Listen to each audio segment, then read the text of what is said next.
அனைவருக்கும் வணக்கம். இப்போ ஜாதகத்தில் வேறு ஒரு கோணத்தில் ஜாதகத்தை பார்க்க போகிறோம். அதாவது ஏற்கனவே போட்ட ஒரு பதிவில் ஒரு நடிகையோட வாழ்க்கையில் என்னென்ன மாதிரியான மாற்றங்கள், அது குறிப்பாக பார்த்திங்கன்னா எதை வச்சு சொன்னோம் அப்படின்னு பார்த்திங்கன்னா 12ஆம் இடத்துல ராகு இருந்ததை பற்றி, அந்த ராகுவினால் அவங்களுக்கு என்னென்ன மாதிரியான மாற்றங்கள் ஏற்பட்டது, அவங்க எப்படி ஒரு வித்தியாசமான வாழ்க்கை அணுகுமுறையை கொண்டாங்க, அப்புறம் திரும்ப நடிகையாக மாறினாங்க அப்படின்னு சொன்னோம். இப்போ வேறு ஒரு கோணத்தில் ஒரு யோகியாக இருந்து இப்போ முதலமைச்சராக இருக்கக்கூடிய யோகி ஆதித்யநாத் ஜாதகத்தை பார்க்குறோம். இவருடைய ஜாதகத்தில் ரொம்ப முக்கியமாக கவனிக்க வேண்டியது அதே மாதிரி ஒரு அமைப்பு. ஆனால் அவங்க ஏற்கனவே காலையில் சொன்ன சிம்ம லக்ன ஜாதகம், இப்போ சொல்கிறது சிம்ம லக்ன ஜாதகம் தான்.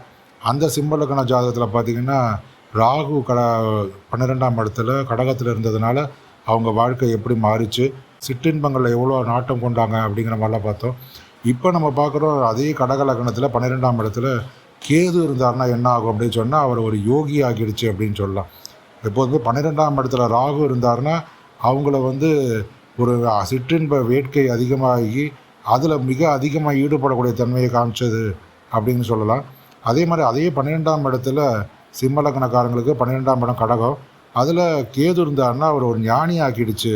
அவர் சிறு வயசுலேருந்து ஒரு யோகியாகவே இருந்திருக்காரு, சன்னியாசியாகவே இருந்திருக்காரு, இன்னும் சன்னியாசியாகவே இருக்கார், திருமணம்லாம் நடக்கலை. அதுக்கு காரணம் பார்த்திங்கன்னா 12ஆம் இடத்துல கேது இருக்கிறது தான். இந்த அயன சயன ஸ்தானத்தில் ராகு இருந்தால் சிற்றின்ப வேட்கை ரொம்ப அதிகமாக இருக்குன்னு சொல்லலாம். அதே கேது இருந்தால்னா ஞானி ஆக்கிடும்னு சொல்லலாம். அப்போ அப்படி ஒரு ஞானியான ஜாதகத்தை பார்க்கணும். இவரும் பார்த்திங்கன்னா சிம்ம லக்னக்காரர் தான். ஆனால் இவருடைய ஜாதகத்தில் பார்த்திங்கன்னா அந்த லக்னாதிபதி அப்படின்னு சொல்லக்கூடியவர் 10ஆம் இடத்துல புதனோடு சேர்ந்து புத ஆதித்ய யோகத்தை உருவாக்குறார். அதே இடத்துல சனீஸ்வரனும் அமர்ந்திருக்காரு. இதுவே பார்த்திங்கன்னா அவரை மிக உயர்ந்த நிலையான முதலமைச்சர் நிலைக்கு இவரை உயர்த்திருக்கு அப்படின்னு சொல்லலாம். 10ஆம் இடத்துல சூரியனும் புதனும் சேர்ந்து அவரோட சனியும் சேர்ந்து அமர்ந்து ஒரு மிகச்சிறந்த யோக பலத்தை கொடுத்துருக்காங்க அப்படின்னு சொல்லலாம். இந்த ஜாதகத்தில் பார்த்திங்கன்னா குரு தனுசு ராசியில் சொந்த வீட்டிலேயே அமர்ந்திருப்பது, இந்திர திரிகோணம் அப்படின்னு சொல்லக்கூடிய இடத்துல அமர்ந்திருப்பது ஹம்ச யோகத்தை வழங்கி மிக யோக பலத்தை கொடுத்துருக்கான்னு சொல்லலாம். அறிவுடையவராக சமுதாயத்தில் மிக உயர்ந்த கௌரவமான பதவியை கொடுத்து ஒரு மடாதிபதியாக்கி அப்புறமா இப்போ முதலமைச்சர் ஆக்கிற அளவுக்கு கொண்டு போயிருக்கு அப்படின்னு சொல்லலாம். அதே மாதிரி பார்த்திங்கன்னா 10ஆம் வீட்டில் சூரியன் புதன் சனியெல்லாம் இணைஞ்சு இவருக்கு ஒரு ராஜயோகத்தை வழங்கியிருக்காங்க, நீண்ட கால அரசியல் வாழ்வையும் கொடுத்துருக்காங்க அப்படின்னு சொல்லி நம்ம சொல்லலாம்.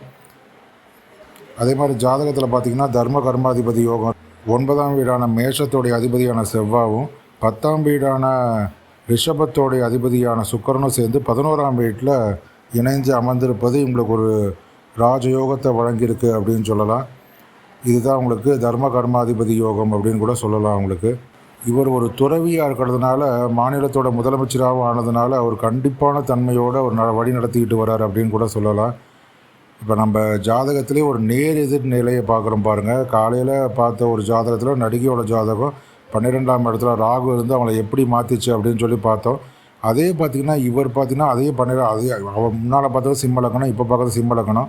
அந்த சிம்ம லக்னத்தில் பார்த்திங்கன்னா 12ஆம் இடத்துல ராகு இருந்து அவங்கள எப்படியெல்லாம் மாற்றிச்சுன்னு சொன்னால், இப்போ அதாவது சிற்றின்ப வேக்கை எப்படி உருவாக்குச்சுன்னு சொல்லி அவங்கள எப்படி ஒரு கிளாமர் லெவலில் கொண்டு போச்சுன்னு சொன்னோம். அதே மாதிரி இப்போ இவங்கள பார்த்திங்கன்னா 12ஆம் இடத்துல கேது இருந்து எப்படி ஒரு ஞானி ஆகிச்சு அப்படிங்கிறத நம்ம பார்க்குறோம். அப்போ இவருடைய ஜாதகத்தில் எதெல்லாம் முக்கியம் பார்த்திங்கன்னா, தனுசு ராசியில் குரு இருந்து, அதாவது 5ஆம் இடத்துல பூர்வ புண்ணிய ஸ்தானத்தில் குரு அமர்ந்து, அதுவும் தனுசு ராசியில் குரு அமர்ந்து மிகச்சிறந்த யோக பலத்தை இவருக்கு வழங்கியிருக்கார் அப்படின்னு சொல்லலாம். அதே மாதிரி பார்த்திங்கன்னா 10ஆம் ஸ்தானத்தில் சூரியன் புதன் சனி இணைஞ்சு இவருக்கு ஒரு ராஜயோகத்தை கொடுத்துருக்கான்னு சொல்லலாம். இதுவே இவர் சன்னியாசியாக ஆகிறதுக்கும் அதே சமயத்தில் பார்த்திங்கன்னா 12ஆம் இடத்துல கேதுன்னுக்கிறது இவரோட ஞானியாக இருப்பதற்கான காரணமாக சொல்லலாம். 12ஆம் இடத்துல கேது இருந்தாலே மோட்சஸ்தானம்னு சொல்லுவாங்க.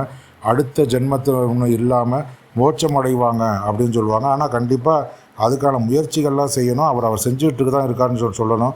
ஏன்னா அவர் பார்த்திங்கன்னா சொல்கிறாங்க, அவருடைய தகவலை பார்க்கும்போது அவர் தரையில் தான் படுத்து உறங்குறாராம். அதே மாதிரி பார்த்திங்கன்னா எல்லா தியானம் செய்கிறாராம். இது மாதிரி எல்லா முயற்சிகளும் செஞ்சிட்ருக்காரு. கிட்டத்தட்ட அவர் ஒரு சன்னியாசியாகவே வாழ வச்சுருக்கு அப்படின்னு சொன்னால் கண்டிப்பாக அடுத்த ஜென்மம்னு ஒன்று இல்லாமல் ஒரு மோட்சத்தை அடையக்கூடிய வாய்ப்பும் அவருக்கு இருக்கிறதுக்கு வாய்ப்புகள் இருக்குது. ஏன்னா 12ஆம் இடத்துல கேது இருக்கிறது அப்படின்னு சொல்லலாம். நார்மலாக 12ஆம் இடத்துல கேது இருந்தாலே பார்த்திங்கன்னா வாழ்க்கையில் ஒரு பகுதிக்கு அப்புறம் பார்த்திங்கன்னா அப்படி சன்னியாசியாகவே மாறிடுவாங்க. அவங்க எப்படியாவது அடுத்த ஜென்மத்தில் அவங்கள மோட்சத்தை அடைய வச்சு ஜென்மம் இல்லாத பிறவி இல்லாத தன்மையை கொடுத்துரும் அப்படின்னு சொல்லலாம். அது இவருக்கும் நடக்கும் அப்படிங்கிறது நம்ம தெரிய வருது. அதே சமயத்தில் சூரியன் மிகச்சிறப்பான சூரியன் புதன்லாம் இணைஞ்சு 10ஆம் ஸ்தானத்தில் உட்கார்ந்தபோது ஒரு வலிமையான அமைப்பை கொடுத்து இவரை இன்றைக்கி ஒரு முதலமைச்சர் அளவுக்கு ஆக்கியிருக்கு அப்படின்னு சொன்னால் அது ஒரு சிறந்த பலத்தை காட்டுது ஜாதகத்தில் அப்படின்னு சொல்லலாம். இப்போ ஜாதகத்தில் பார்த்திங்கன்னா எதெல்லாம் ஒரு சிறப்பான அமைவு அப்படின்னு பார்த்திங்கன்னா 10ஆம் ஸ்தானத்தில் புதன் சூரியன் சனி இணைஞ்சு அமர்ந்திருக்கிறது. 11ஆம் ஸ்தானத்தில் சுக்கிரனும் செவ்வாய் இணைந்து அமர்ந்திருப்பது அது ஒரு யோக பலத்தை கொடுக்குது. 5ஆம் ஸ்தானத்தில் பூர்வ புண்ணிய ஸ்தானத்தில் குரு அமர்ந்திருப்பது அது ஒரு மிக யோக பலத்தை காட்டுது. அப்போ லக்னாதிபதி 10ஆம் ஸ்தானத்தில் புதனோடு இணைந்திருப்பது இவருக்கு மிகப்பெரிய யோக பலத்தை கொடுத்துருக்குன்னு சொல்லலாம். இவர் சன்னியாசி ஆகிறதுக்கு 12ஆம் இடத்துல கேது இருப்பது ஒரு காரணமாக அமைஞ்சிருக்கு. இப்படி ஒரு சன்னியாசி ஆகி அதுக்கப்புறம் ஒரு முதலமைச்சர் ஆகியிருக்கார் அப்படின்னு தான் சொல்ல வரணும். அப்போ ஒரு ஜாதகத்தில் இருக்கக்கூடிய அமைவு தான் ஒருவரை என்னென்ன மாதிரியாக ஆகணும் அப்படிங்கிறத தீர்மானிக்குதுன்னு சொல்லலாம். ஒரு ஜாதகத்தில் முக்கியமாக ராசி கட்டத்தை பார்த்தே பெரும்பாலும் நம்ம பலன்களை சொல்லிடலாம். ரொம்ப ராசி கட்டத்தில் கூடிய கிரகங்கள் ரொம்ப சிக்கலாக இருக்குது, பலன்கள் தெரியல, பலவீனமாக இருக்குது அப்படின்னு சொன்னால் தான் நம்ம அடுத்து நவாம்ச கட்டம் மற்ற அஷ்டவர்க்கம் பார்க்குறதெல்லாம் பார்ப்போம். மற்றபடி இவருடைய ஜாதகத்தில் கண்ணாடி மாதிரி தெளிவாக தெரியுது. இவர் ஒரு யோகி, அதே சமயத்தில் ஒரு முதலமைச்சர் ஆகிறதுக்கும் அந்த வாய்ப்புகள்லாம் ஜாதகத்திலே காட்டியிருக்கு அப்படின்னு சொல்லலாம். இது போன்ற சிறப்பான பதிவுகளுக்கு அன்னை அபிராமி அஸ்ட்ராலஜி சேனல் சப்ஸ்கிரைப் பண்ணுங்கள். நன்றி, வணக்கம்.